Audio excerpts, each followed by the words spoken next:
nessa intenção espontânea ali, porque se você pegar os branco e nulo e o não sabe e não respondeu, vai dar mais de 70% dos votos, né? Então, tem cerca de 70% aí dos eleitores que não lembram em quem vai votar, não vem de cabeça, ou seja, ele ainda não está com o nome determinado na cabeça dele. Então, é um universo que tanto o Ronivon quanto o Antônio Andrade têm para trabalhar, para reverter, para cooptar esses 70% dos eleitores que não sabe, não respondeu, ou branco ou nulo. Então, é uma diferença muito grande, ou seja, que o Ronivon, como prefeito, que está ali com a publicidade todos os dias, ou seja, ele está sempre sendo divulgado em função das ações administrativas, e que ele está pouco avaliado nesse aspecto da espontânea, ou seja, a diferença dele em relação ao Antônio Andrade deveria apresentar-se com um maior volume. Então, e esse número, evidentemente, de 70% dos que não sabem, não respondeu branco ou nulo, poderia ser bem menor. Vamos ver o que muda, então. Nós saímos da espontânea, vamos para mais um gráfico agora. Vamos direto, então, para estimulada. Estimulada quando você coloca ali o nome desses pré-candidatos. Aí o Ronivon Maciel salta para 37%, né? Continua à frente, então, continua liderando. Depois o Antônio Andrade vai para 30%.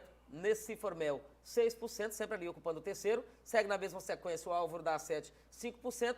Branco e nulo, 14%. Não responderam, não sabem, 8%. Muda muito essa numeração quando você estimula com os nomes, não é isso? E aí o prefeito continua liderando. Sim, mas mesmo assim a diferença continua pequena, né? Ou seja, a diferença é de 7 pontos percentuais. Ou seja, evidentemente que ele dobra a diferença daqueles 4 para 7. Praticamente dobra a diferença, mas ainda fica uma diferença. O Antônio Andrade, que não é prefeito, repito, né? Então ele continua ali, sem fazer campanha, continua no pé do Ronivon. E aí, quando você pega aí os brancos e nulos, que vai dar 22%, né? Então eles também eles têm muito chão para trabalhar. Agora, o que deve se destacar aí, Léo, é que os outros dois pré-candidatos, eles estão com uma diferença muito grande do Antônio Andrade e do Ronivon. Ou seja, certamente, só se ocorrer aí um problema climático, né, para poder esses dois candidatos, que são pessoas conhecidas na cidade, são respeitadas na cidade, mas que não conseguiram decolar aí há 5 meses das eleições, eles não conseguiram decolar na avaliação do eleitor da cidade de Porto Nacional. Ou seja, ele ali está certamente bipolarizado entre Ronivon Maciel e Antônio Andrade, que são dois candidatos, repito, da base do governador Vanderlei Barbosa. Só que o Antônio Andrade é o candidato declarado do governador, porque Antônio Andrade é do Republicanos e o Vanderlei Barbosa é o presidente do Partido Republicanos. E o Ronivon Maciel é do União Brasil, que é presidido regionalmente pela senadora Dorinha Seabra, mas que até o momento ainda é da base do Palácio Araguaia. Então é uma disputa meramente governista aí, a exemplo do que ocorre no município de Araguaína. Bom, se a gente tivesse, então, o segundo turno em Porto Nacional, pelo que o Luiz comenta, a gente teria, então, o segundo turno, de fato, cravado entre Ronivon Maciel e Antônio Andrade, tendo em vista, pela análise do Luiz, tanto nem o Formel, nem o Álvaro da A7 cresceriam tanto a ponto de interferir, chegar no terceiro lugar competitivo, numa famosa terceira via. Vamos saber quem seria rejeitado, qual o candidato mais rejeitado, menos rejeitado em Porto Nacional? A gente gira agora para a rejeição. Aí na rejeição, nós temos, à frente da rejeição, Antônio Andrade, com 25%, seria o pré-candidato mais rejeitado, seguido aí por Ronivon Maciel, 20% de rejeição. Aí menos rejeitados, nós temos lá os terceiras, quartas vias. Álvaro da A7 pula para a terceira posição, está em 8%. Nesse Formel, 5%. Quem rejeita todo mundo, 15%, não quer, está indignado lá, né? Não rejeita ninguém, 22%, todo mundo é bom para esses aí. E não souberam, não responderam, não quer opinar nesse momento, 5%. O que representa? A sua análise também nesse sentido aqui é de que estão próximos também no quesito rejeição? Ô, Léo, na verdade, esse é um indicativo de sobriedade da pesquisa, né? Como você pode notar, a diferença na rejeição entre Antônio Andrade e Ronivan Maciel é justamente a diferença da espontânea, né?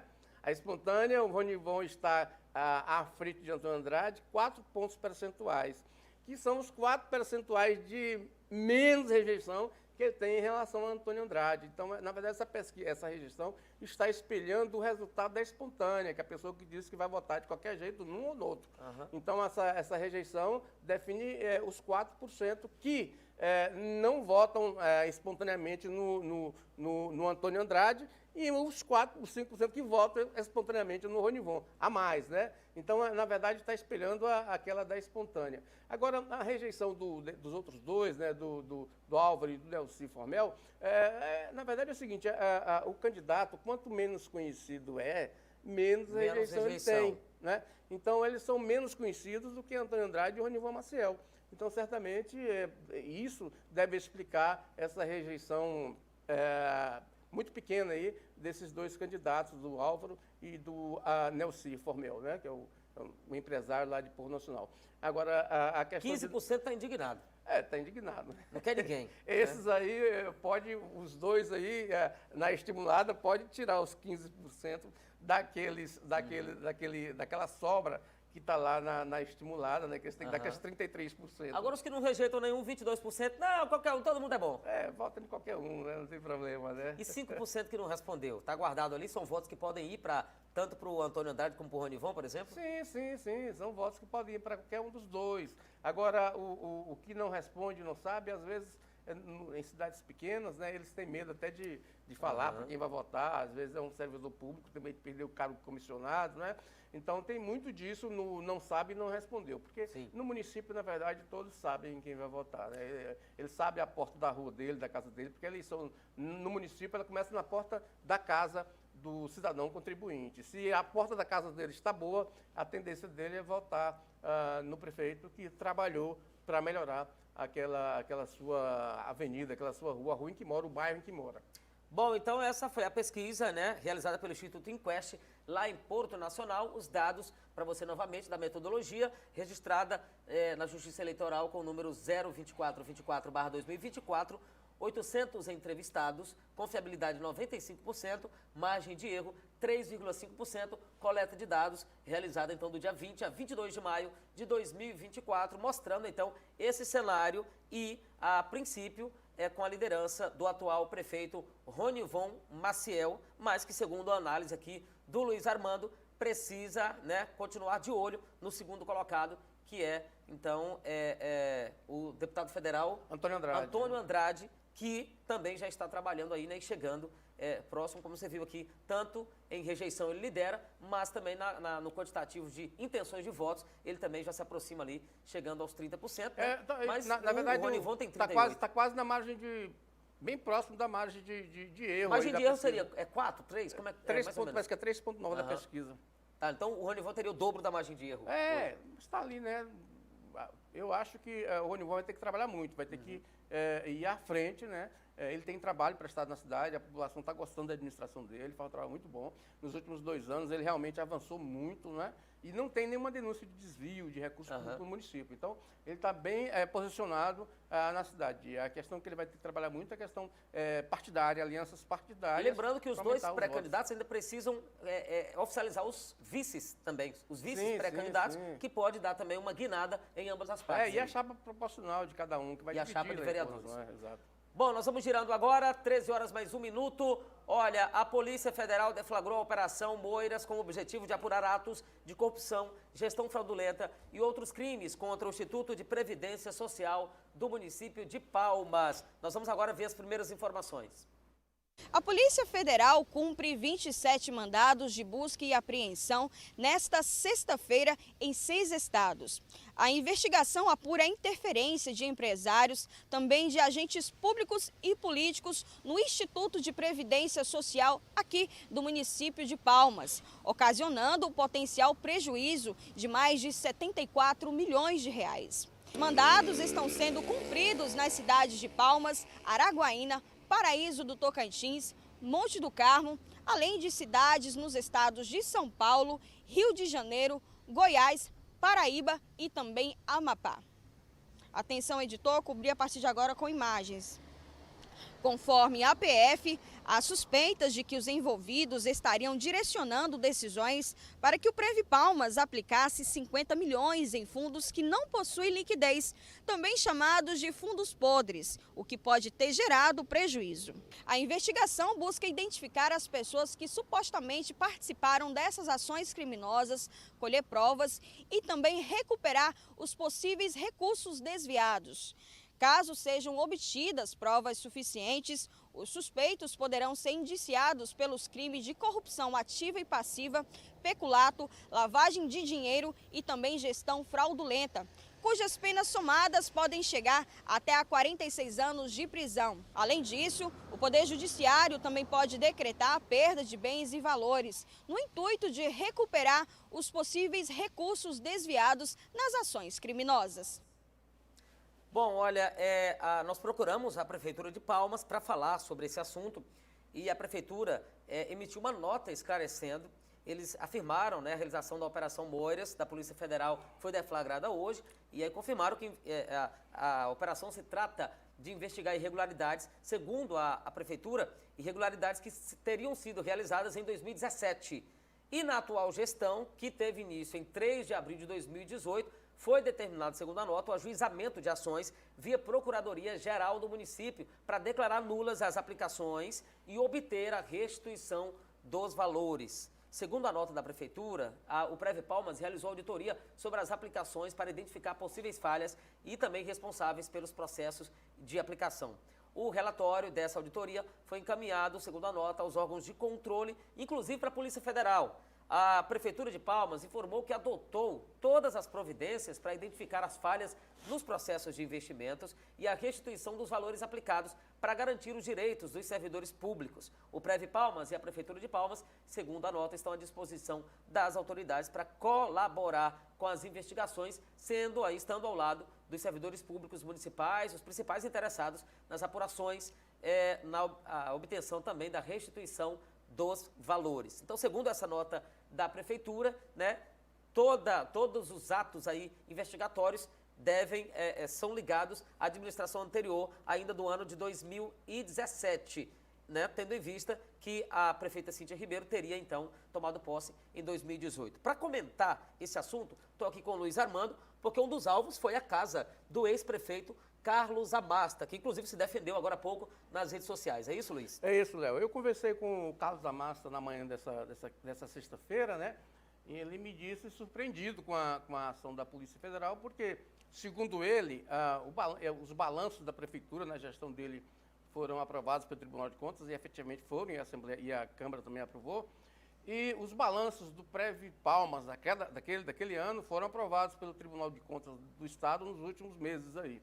Então, ele disse que ele entende a operação da PF na casa dele como o entendimento da justiça, aquela questão da teoria do conhecimento do fato, né? Agora, Léo, só para explicar uma coisa para o telespectador. Inclusive, eu escrevi muito sobre isso em 2017. Efetivamente, a aplicação foi irregular, porque contrariava a norma do Banco Central, não é? Ou seja, o Banco Central determinava que os fundos não poderiam aplicar, o Instituto Previpalmas, por exemplo, não poderia aplicar em um fundo de investimento cujo patrimônio não fosse superior a aplicação não poderia ser superior a 25% do patrimônio do fundo. Sim. E esse investimento do Previpalmas no banco, lá no fundo, ele realmente ultrapassava a norma do Banco Central. Era uma contrariedade a uma resolução do Banco Central. Agora, o prejuízo ele só vai acontecer quando o Previpalmas for resgatar a aplicação e o fundo não tiver esse dinheiro para devolver para o IGPREV. Não teve como fazer, por exemplo, uma busca prévia do resgate desse investimento? Não, porque há um contrato, existe um contrato. Mas então está lá. Está lá, em tese o dinheiro está lá. Então, assim, aplicado no fundo. Então, agora, só que tem um contrato, o Previpalmas assinou um contrato com o fundo, né, e com o banco, que para resgatar esse investimento, daqui a 5, 6 anos, 10 anos, com a correção monetária. Então, é Luiz, assim não é que o dinheiro desapareceu. Não, o dinheiro não desapareceu ainda. Tá. O É porque dinheiro é preciso deixar claras as coisas. Sim, também. claro. É isso que está sendo divulgado como se o Previpam já tivesse um prejuízo, que já o dinheiro já foi embora e não voltou. Não, não é assim. Existe um contrato. Apenas. Existe um contrato. Eles acham que, como esse fundo não tem o patrimônio, não tem o patrimônio lá condizente com essa aplicação, como determina o Banco Central, pressupõe-se que esse fundo não teria condições de pagar, devolver para o IGPREV na hora do resgate. Entendi. E aí, mas, na verdade, ainda não existe esse prejuízo. Por exemplo, o IGPREV aplicou 1 bilhão e 200 milhões em fundos, aplicações irregulares da mesma forma que o Previpamos fez. Mas só que esse 1 bilhão e 200 milhões de possível prejuízo ainda não aconteceu. Só aconteceu até agora cerca de 300 milhões de prejuízo, ou seja, dos contratos que foram vencendo e o IGPREV foi atrás. Não é? Então, assim, para ficar bem claro, não há ainda esse prejuízo. Esses 50 milhões, que virou 74 agora, deve ser pelas correções que a Justiça Federal fez, ele não existe ainda. Existe a possibilidade dele vir a acontecer. Mas quando se faz um investimento, tem como se acompanhar o investimento e saber se... talvez não sabe se o dinheiro está lá, mas sabe se ele multiplicou, se ele triplicou. Sim, é porque é o seguinte, se você aplica no fundo um fundo imobiliário, né?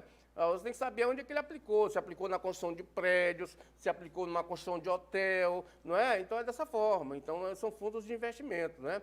Então mas você só tem o direito de ir atrás desse dinheiro quando vencer o contrato. Tá certo. Então isso é legal. Então aí essa questão não existe, então, de que já existe prejuízo. Então isso é para colocar isso. Agora, Léo, houve uma CPI na Câmara Municipal de Palmas. A CPI, inclusive a relatora da CPI foi a vereadora Laudaci Coimbra, que na época era aliada da prefeita Cíntia Ribeiro. Então, essa CPI, o relatório que encaminhou, que deu origem a essa operação, o relatório encaminhado aos órgãos competentes, ele tira uma massa, praticamente tira a massa das coisas lá. Porque ele diz o seguinte, que a massa responde solidariamente, porque não encontrou nenhuma assinatura de Amasta nas aplicações. Não é? Então, aí que entra a teoria do conhecimento do fato, ou seja, a Amasta não assinou, mas poderia conhecer aquela situação. Né? Ele me disse hoje o seguinte, que ele fez uma alteração na época no IGPREV, e que as aplicações deveriam ser feitas com 2 assinaturas. Né? Na época se disse que o Amasta estava intervindo no IGPREV, eu mesmo escrevi sobre isso na época. Agora, só que essas aplicações só têm uma assinatura, não tem a assinatura dele.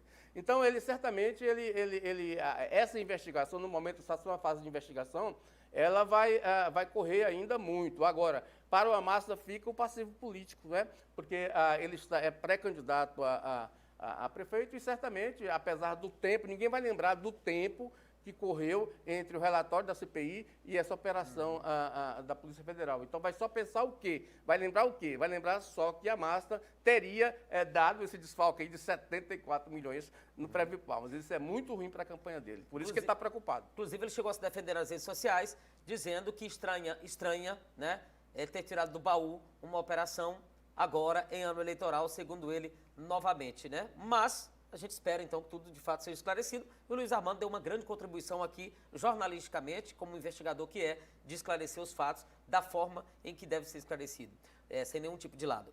Bom, o deputado Vicentinho Júnior assumiu um cargo de secretário extraordinário no governo do Tocantins. A secretaria está ligada ao gabinete do governador e é responsável por integrar áreas estratégicas em diferentes pastas. Além disso, outro deputado federal, então, ocupa Brasília, não é isso? Pois é, né, Leo?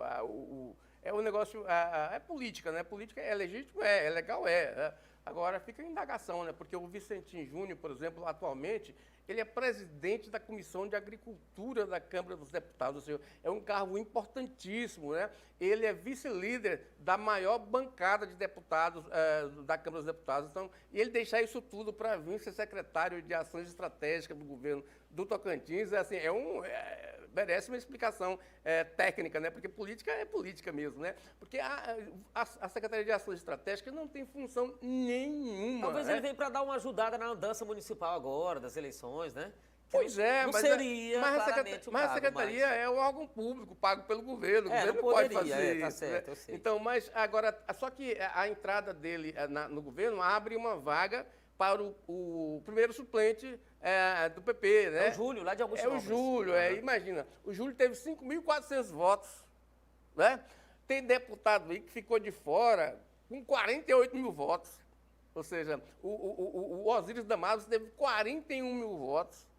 A deputada Dulce Miranda teve 38 mil votos. Mas a legislação eleitoral, ela determinou isso, né? Agora, é uma régua assim, irracional até, né? Ou seja, o suplente de 5.400 votos assume, quando tem deputados aí de quase 50 mil votos, que não foram eleitos, né? Saiu da urna com esse tanto de votos. Agora, o Vicentinho, ele está se transformando num grande articulador político, né? O pai dele foi um grande articulador político, o senador Vicentinho Alves, que agora diz que está aposentado, eu conversei com ele, ele disse que está aposentado, mas ele vem e ele tem um irmão que vai ser candidato à reeleição em Pindorama, doutor Tiago, né? E outro irmão, o Neto Aires, que é candidato a prefeito de Poeiras, né? Este ano. Então, assim, eu acho que ele vem aí para trabalhar nas candidaturas, né? Do PP, né? E ajudar o governo, porque o governo é dos republicanos, né? A não ser que ele tenha interesse de sair do PP com republicanos. Eu quero saber de quem é o dinheiro que está aqui, Luiz, ó. De quem é esse dinheiro, gente? Meu não é.